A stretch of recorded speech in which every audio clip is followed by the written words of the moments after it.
헬스조선 상예 서비스 3일의 약속. 네, 여러분 안녕하십니까. 근년 들어서 이 정치권의 성추문은 주로 진보 진영, 그러니까 민주당 쪽에 집중돼 있습니다. 안희정 전 충남지사가 수행여비서 성폭력 사건으로 법원에서 유죄 판결을 받았죠. 더불어민주당의 정봉주 전 의원 그리고 민병두 의원 등은 미투 폭로 파문으로 공천에서 배제가 됐습니다.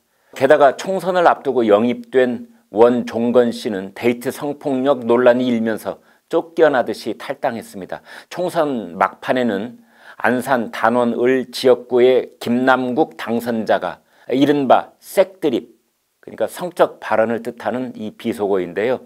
그 색드립이 난무하는 여성비하 팟캐스트에 무려 23번이나 출연해서 사실상 고정 멤버였다는 게 밝혀지기도 했습니다. 정치권 인사는 아니지만 총선 전날 밤 11시쯤 서울시에 근무하는 남성 공무원이 회식을 마친 뒤 만취한 동료 여직원을 모텔로 끌고 가 성폭행한 혐의를 받고 있기도 합니다. 일일이 다 거론하자면 시간이 모자랄 지경이니 광역단체장이었던 안희정 전 충남지사와 오거돈 전 부산시장만 놓고 보자면, 이 오거돈 시장은 안희정 지사 사건에서 아무런 교훈도 얻지 못하고 아무런 경각심도 없었다는 말인가 하는 궁금증이 생깁니다. 두 사람 모두 너무도 이 판박이로 업무상 위력, 이것을 행사했다는 점에서 놀랍습니다. 위력이라고 하는 것은 상대방을 압도할 만큼 강한 힘입니다. 피해 여성을 밀폐된 공간에 가둬놓거나 의자에 묶어놓지 않았다고 하더라도 가해자가 인사권을 쥔 직장 내 최고의 상사였다는 점에서 가둬놓고 묶어놓은 것 이상으로 심리적 강제력을 행사한 것으로 봐야 한다는 뜻입니다. 그래서 대법원에서는 안희정 사건에 대해 작년 9월 최종 판결을 내리면서 안희정 전 지사와 피해자 수행비서 김지은 씨 사이를 위력이 미치는 관계라고 봤던 것입니다. 폭행을 하거나 협박을 하지 않았다고 하더라도 사회적, 경제적, 정치적 지위나 권세가 상대를 꼼짝 못하게 제압할 수 있는 관계라면 그것은 위력이 통한다고 본 것입니다. 오거돈 시장은 작년 9월 안희정 전 지사에게 대법원 판결이 내려지는 것을 보면서 같은 광역단체장이었다는 점, 같은 민주당 소속이었다는 점, 이 등등에서 아무런 경각심도 갖지 못했다는 것일까요? 진보 진영의 특징이란 그런 것입니까? 이처럼 성적인 윤리의식이 보통 사람과는 전혀 다른 세상에서 살고 있는 사람들인가 하는 생각마저 들었습니다. 안희정과 오거돈 사건은 같은 점도 많습니다. 성추행, 성폭력 사건이란 점, 가해자가 선출직 고위 공직자였고 둘 다 광역단체장이었다는 점, 둘 다 소위 진보 진영이라는 민주당 인사였다는 점, 둘 다 민주당의 치명적인 오명을 안겼다는 점, 피해자가 같은 건물에서 일하는 아래 직원이었다는 점, 둘 다 사건에 휘말려 불명예 사퇴했다는 점, 이런 점이 닮았습니다. 오거돈 시장도 사퇴하는 선에서 끝나지 않고 형사처벌을 받게 될 때 업무상 위력 등에 의한 추행 혐의를 받게 될 가능성이 높습니다. 성폭력 범죄의 처벌 등에 관한 특례법을 보면 업무 고용이나 그 밖의 관계로 인해 자기의 보호 감독을 받는 사람에 대해 유괴나 유력으로 추행한 사람은 3년 이하의 징역 또는 1,500만 원 이하의 벌금에 처한다고 되어 있습니다. 법리상으로 오거돈 시장은 3년 징역형을 받을 수 있다는 뜻입니다.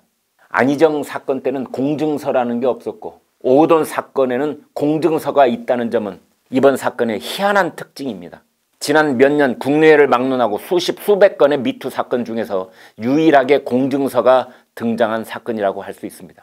안희정 사건은 그것이 비록 살연이라고 하더라도 그것을 사랑은 사랑이었다고 볼 수 있을 것인가, 그 점이 쟁점이 됐었죠. 특히 안희정 측에서 그때만큼은 서로 좋아하는 사이였다는 식으로 주장을 펼쳤었습니다. 그러나 오거돈은 피해 여성이 피해 장소에서 저항하다가 울면서 뛰쳐나왔다고 할 정도로 일방적인 성폭력이었습니다. 다른 곳도 아닌 집무실에서 컴퓨터 작동법을 가르쳐 달라고 했다는 오거돈 시장은 왜 그러한 일이 성추행 범죄로까지 이어졌는지 정말 이해할 수 없습니다. 안희정은 대선 주자 후보였다는 점, 그러나 오거돈은 대선 반열에 오른 인물은 아니었다는 점이 다릅니다. 그러나 안희정 사건은 선거와 무관했지만 오거돈 사건은 선거와 맞물려 있다는 점, 선거에 가장 민감한 시기에 불거졌다는 점이 크게 다릅니다. 여기서 아주 중요한 쟁점이 하나 있습니다. 여당 지도부는, 청와대는 오거돈 사건 직후에 이런 사실을 알았는가 몰랐는가 하는 점입니다. 저희가 상식적으로 판단해야 됩니다. 가령 부산에서 오거돈 시장 본인에게 성추행 사건이 불거졌고 그 사건이 불거진 것은 총선으로부터 불과 일주일밖에 남지 않은 시간이었다면, 아주 민감한 시점에 불거진 성추행 사건이었다면 그 사건을 인지한 부산시의 정무라인 쪽에서는 누구에게 보고했을까요? 상식적으로 생각하면 됩니다. 누구에게 보고했을까요? 청와대는 모르게 하라 그랬을까요? 아니면 맨 먼저 청와대에 보고했을까요? 상식적으로 판단하면 됩니다. 이런 것들은 추후에 폭로될 가능성이 있습니다.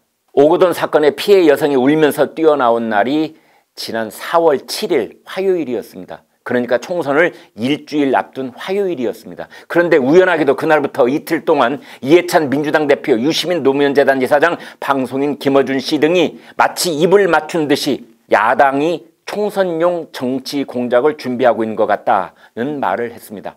총선을 앞둔 마지막 주말인 4월 10일 금요일, 4월 11일 토요일쯤 야당이 뭔가 한 방을 터뜨릴지 모른다는 식으로 발언을 했습니다. 시한폭탄 같은 한 방을 두고 민주당 고위 인사의 자제가 N번방 사건에 연루되어 있다는 그런 소문까지 돌았습니다.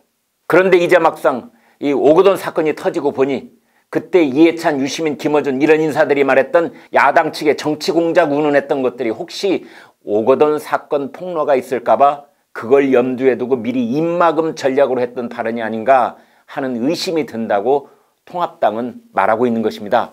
만약 야당 쪽에서 오거돈 시장의 성추행 폭로를 하면 여당은 그것을 정치 공작으로 되치기를 하려는 전략이었다는 뜻입니다.